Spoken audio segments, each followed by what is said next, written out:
On the 16th of February 1940, naval history was made and a major diplomatic incident was triggered when the Royal Navy boarded a ship in Norwegian waters.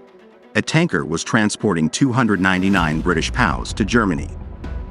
As it passed through neutral Norwegian waters, the British mounted a successful rescue operation, so Hitler retaliated by punishing Norway. Although World War II began in 1939, Britain and France were anxious to avoid any conflict with Germany. What resulted was the Phony War, a series of minor skirmishes where both sides tested each other. Hitler wanted a peace treaty with Britain, but the latter wouldn't budge unless he withdrew from Poland. Resorting to more persuasive means, he ordered the German Navy to raid British merchant ships on the 26th of September 1939, but to do so in accordance with prize rules. This meant they couldn't just slaughter everyone and take everything. The Germans had to first evacuate the enemy crew, take what they could, then sink the enemy vessel. After that, they had to ensure the crew's rescue.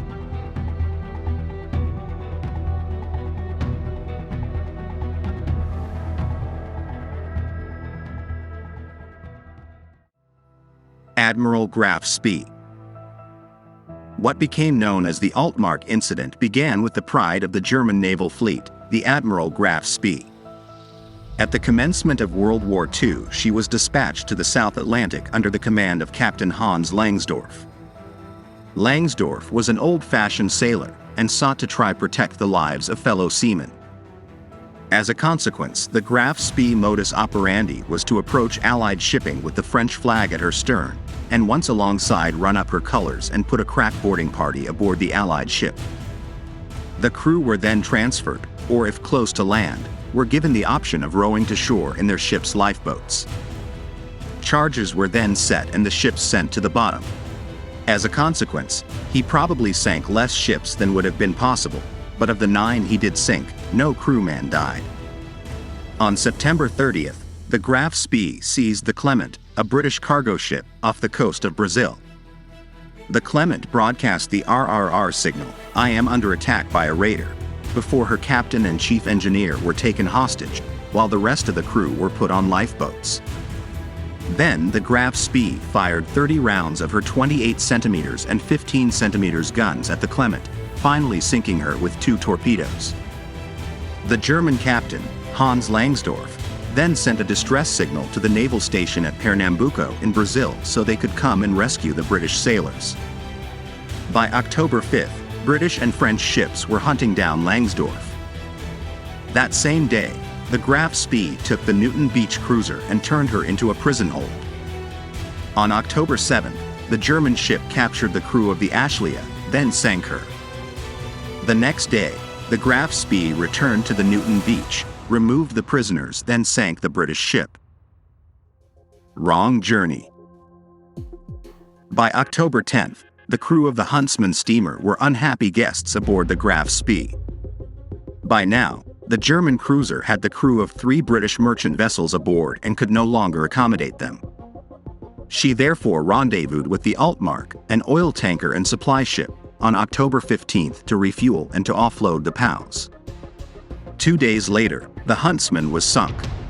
The Graff Spee went on to destroy more British ships, her last victim being the Striensha freighter on December 7th. It would prove to be Langsdorff's undoing. The Striensha contained secret documents regarding Allied shipping routes.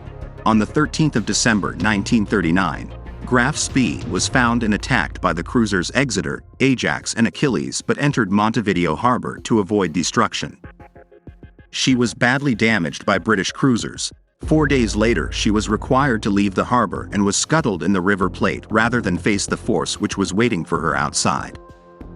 She was scuttled by the captain. With the Graff Spee gone, the Altmark headed back to Germany with her prisoners aboard, but that was no easy task.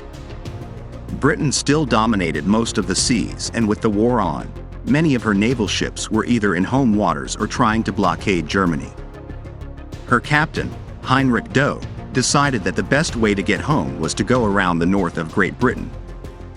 To do that, he had first to pass the Norwegian littoral, which was where he was spotted by 3 British Lockheed Hudson Mk IIs from RAF Thornaby on the 14th of February 1940. Norwegian Government. The British demanded that the Norwegian government stop the German ship, claiming they had citizens on board. Though Norway was desperate to remain neutral, it gave in to the British, but very reluctantly. On February 15th, the Altmark was boarded 3 separate times by the Royal Norwegian Navy. The first was by officers of the HNOMS Trig, a torpedo boat, which intercepted the German ship off Lannesøy Island. When it passed Sandfjord, the Altmark was again boarded by the HNOMS Snog, yet another torpedo boat. As it cruised off Jeltefjord, it was boarded for the last time by Admiral Karsten Tank Nielsen and members of the HNOMS Garm, a destroyer. Wary of a belligerent Germany, none of the Norwegian boarding parties did a thorough job. They just wanted the whole business over with as quickly as possible so the British would get off their backs. They were therefore happy to accept Dough's word that his was a commercial ship on its way back to Germany and that no POWs were aboard. Down in the ship's hold, however, the prisoners shouted, stomped, and banged the walls, but to no avail. The Norwegians either didn't hear them or they chose not to. Whatever the case, none bothered to go down into the hold. Even had they done so, international law didn't forbid the transfer of POWs across neutral waters. Besides, it wasn't as if the Norwegian government was obligated to rescue non-citizens, so they gave the Altmark permission to continue. A rescue plan. Word got to the British Embassy at Oslo and the naval attaché signaled the Admiralty that Altmark was steaming 2 miles off the Norwegian coast north of Bergen. The fortuitous ice reconnaissance, being undertaken by Captain Vien's flotilla, put them south of Altmark. Winston Churchill, the First Lord of the Admiralty, gave clear instructions to the First Sea Lord for transmission to Captain Vien. Find her, edge her into the open sea, board her and liberate her prisoners. The signal Captain Vien received also gave the rough position of the Altmark. Later that day, British planes sighted the ship off Egersund and alerted the Royal Navy. Destroyers were sent out led by the HMS Cossack under Captain Philip Vien, so the Altmark tried to escape by going into the Jossing Fjord in southwestern Norway. Furious at this intrusion, Norwegian ships aimed their torpedoes at the Cossack to prevent the German vessel from being boarded. Winston Churchill ordered the boarding to continue, but to avoid firing on the Norwegians if possible. So Captain Vien asked permission to board the Altmark with a team of Norwegians, but they refused. The following evening, the German ship ran aground in the shallow waters of the fjord. Seizing their chance, the British boarded at 10:22 p.m. The 16th of February 1940 went down in history for the type of fighting that took place aboard the Altmark. At such close quarters, guns were out of the question, so the British and the Germans engaged in hand-to-hand combat. The British also used cutlasses, the last recorded incident of the Royal Navy ever doing so. Against such weapons, the Germans surrendered, but at a cost of 7 dead and 11 wounded, 6 seriously so. 299 POWs were rescued, and the British left Norway on midnight of February 17th, but now Norway was in serious trouble. No more neutrality. The Norwegians were angered that their neutrality had been infringed, but they did not want to be dragged into a European war. Nonetheless, the Altmark incident sowed doubts about Norwegian neutrality among the Allies, as well as in Germany. Both sides had contingency plans for military action against Norway, primarily to control the traffic of Swedish iron ore, on which the German armaments industry depended in the early stages of the war. The Altmark incident convinced Adolf Hitler that the Allies would not respect Norwegian neutrality. Hitler, who had decided on the 14th of December 1939 on the invasion of Norway, ordered intensified planning on the 19th of February 1940 for attacks on Norway and Denmark, which eventually took place on the 9th of April 1940 under the code name Operation Weserübung. The Altmark incident gave the British a short-lived but sorely needed morale boost during the phony war.